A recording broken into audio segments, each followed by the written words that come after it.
Mr. President, Dr. Biden, Madam Vice President, Mr. Emhoff, Monsieur Emhoff, Americans and the world. chers Américains, chers citoyens du monde,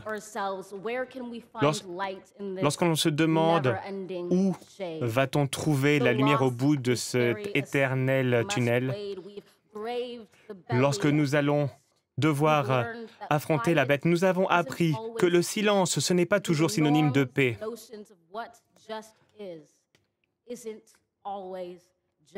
Et ce qui est juste n'est pas toujours simple.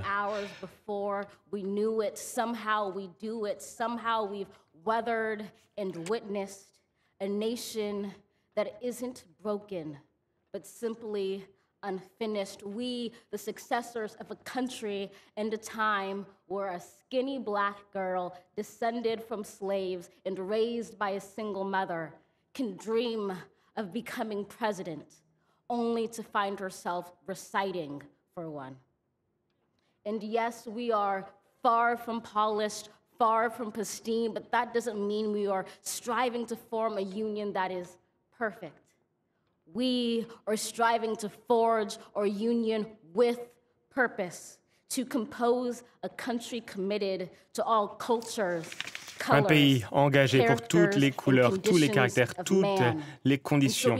Et donc, nous levons les yeux, pas sur ce qui nous divise, mais sur ce qui nous attend.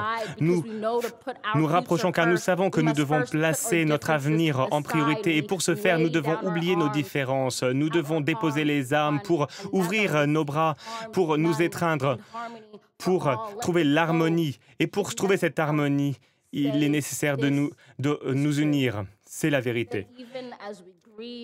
Même dans la difficulté, nous avons grandi. Même lorsque nous étions en difficulté, nous avons gardé notre espoir.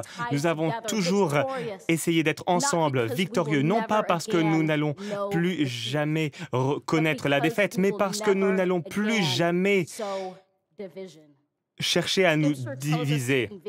Les Écritures nous encouragent à nous retrouver sous le même arbre afin de ne plus jamais avoir peur. La victoire se retrouvera dans toutes les passerelles que nous aurons jetées et non dans les armes que nous aurons érigées. Il faut oser, car être américain, c'est bien plus qu'une fierté, qu'un prix dont nous héritons. C'est un travail. Nous avons vu des forces qui ont cherché à diviser notre pays, qui ont cherché à détruire notre pays et à ralentir la démocratie. Cet effort a pratiquement été couronné de succès. Mais la démocratie est parfois ralentie, elle peut parfois trébucher, mais elle ne peut jamais s'effondrer pour toujours. Nous avons confiance en cette vérité, car nous avons le regard tourné vers l'avenir, alors que l'histoire a le regard tourné vers nous.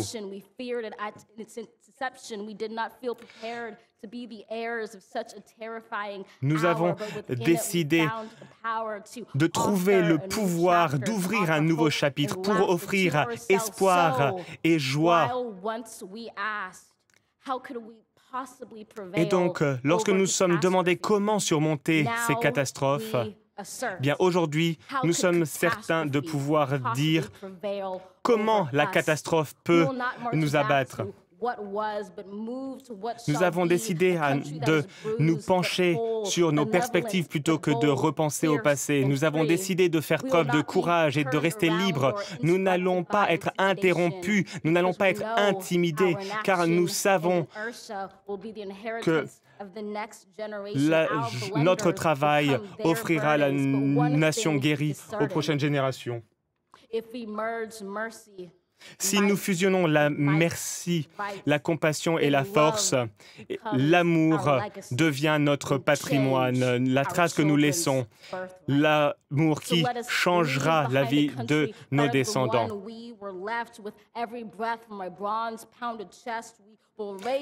Et donc, nous allons soutenir ce monde et porter ce monde vers un avenir meilleur, un avenir plus radieux. Nous allons, aux quatre coins du pays, nous unir. Nous allons nous élever des quatre coins du pays, du sud au nord, de l'est à l'ouest. Nous allons reconstruire, nous réconcilier et retrouver la beauté de notre nation, retrouver la diversité de notre peuple. La diversité de notre peuple s'élèvera dans toute sa beauté. Un nouveau jour naîtra s'il y a de la lumière, si nous sommes assez courageux pour voir cette lumière, à condition que nous soyons assez courageux pour incarner cette force et cette lumière.